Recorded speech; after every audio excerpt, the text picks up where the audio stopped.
This is the Wet Lunch on the High Seas podcast with historian Stephen Ujifusa. Business, history, and culture with a nautical twist.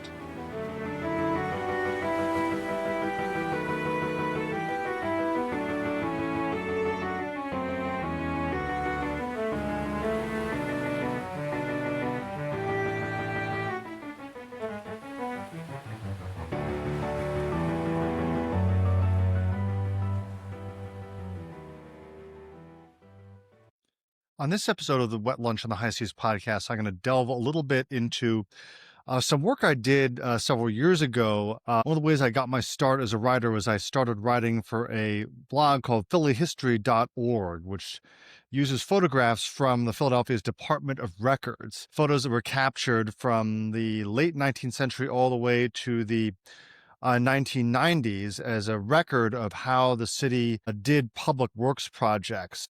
And these included everything from road construction to electrical wires, even a photograph of Mayor Richardson Dilworth extinguishing the last active gas lamp in Philadelphia at the intersection of 5th and Locust in West Philadelphia, I believe. And these photographs inadvertently captured snapshots of Philadelphia life that have long since vanished. And one photograph I found that was particularly interesting was a photograph of two townhouses at North 19th Street, taken in 1912.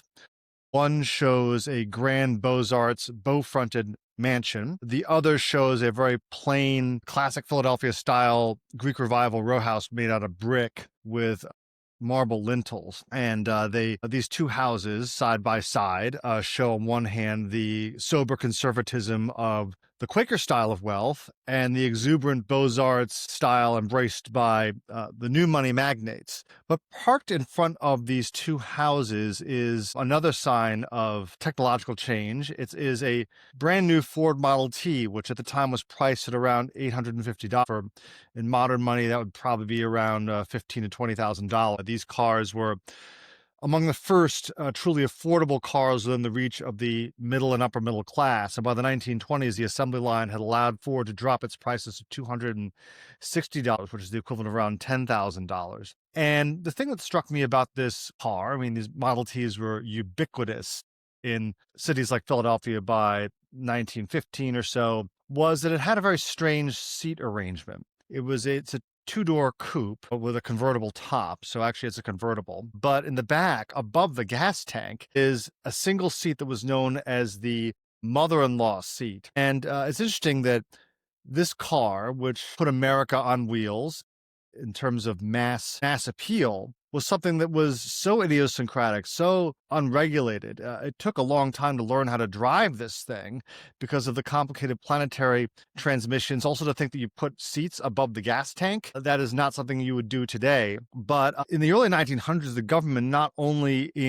was not in the business of regulating car design and safety. The only real government requirements when it came to owning one were license plates and registration. Luxury cars of that era, especially European imports such as Mercedes and Napier, were so complicated to drive and service that most owners had to have live-in chauffeurs who double as mechanics. This is actually one of the things that caused the exodus of wealthy families from areas such as Rittenhouse Square, was that sometimes the carriage houses were converted into garages, but these cars required a lot more space. And people would often move to the suburbs because suburban homes were much more conducive to automobiles.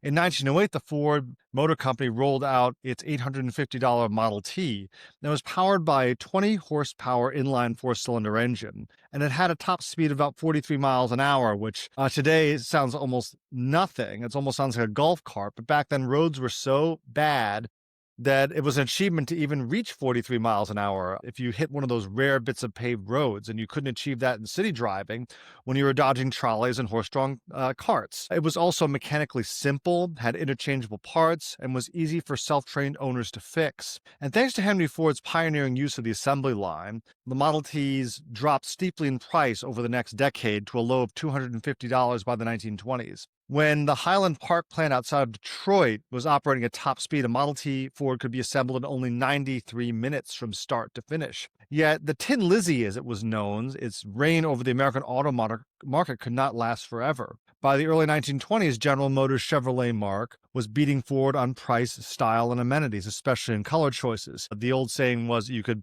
only buy a Model T. You could have it in any color you want as long as it was black, because black paint dried the fastest. Due to dropping sales and its outdated technology, the Model T was phased out in 1927 and replaced by the more modern and stylish Model A. Over the course of its 19-year production run, Ford had built a staggering 10 million Model Ts. That number would not be surpassed until the 1960s, when the Volkswagen Group, its Volkswagen Beetle, surpassed the Model T in production. And the most popular and practical body style for the Model T was the four-door touring car. The roof was a collapsible leather top, and in very bad weather, the owners could roll down transparent isinglass curtains to keep out the rain and wind out. And just for some perspective, isinglass was made from fish air bladders, so this is organic material that is transparent.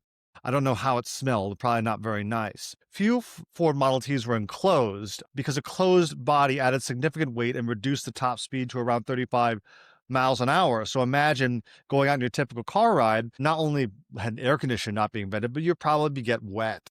So a very different idea of what comfort was. And also a closed body also raised the price beyond the reach of the typical Ford customer. Enclosed sedans and limousine bodies needed much more powerful engines, and as a result were the domain of much more prestigious automakers such as Packard and Pierce Arrow. It's also important to know that in the early 1900s, electric cars were an option. You had companies such as Detroit and Baker making electrical cars, and they weren't very fast. They could probably maybe go around 20 miles an hour and had a very limited range of only 25 miles or so. So the technology wasn't quite there. It was when roads got built and gasoline proved to be cheaper and offered greater range, the electric car faded from popularity. For Ford Model T customers who preferred something sportier, Ford also offered a two-seat roadster body style, and it was a great car for young couples. This is what we see in this picture that I show and is displayed in the podcast here. However, what if the proverbial third wheel wanted to come along for the ride? And Ford solved this problem by adding a single spare seat between the rear fenders. Given its isolation from the passenger and the driver, as well as being entirely exposed to the elements, this seat became the butt of jokes. Wags would call it the mother-in-law seat. It also made the already frumpy-looking roadster look even more awkward. Often situated atop the gas tank, the mother-in-law seat was also the most dangerous seat in the car. Ford and other automakers got the message, but by the 1920s, this extra rear seat would be merged into the body of the car and get a much more charming name, the rumble seat. So this is how car owners or makers experimented with various body styles in a time before government regulation, and you got some good ideas and some not very good ideas. But this picture is just an interesting look at what car travel used to be. It's so ubiquitous today, but when this photo was taken in 1912, automobile travel was still very much a novelty. This is Stephen Ujifusa, and thank you for listening to The Wet Lunch on the High Seas.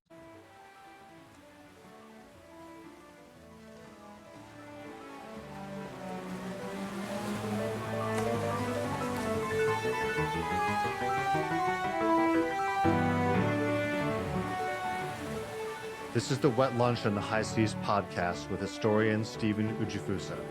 Thank you for listening. You can expect new episodes every week. To subscribe to the Wet Lunch on the High Seas podcast, visit steveujifusa.substack.com.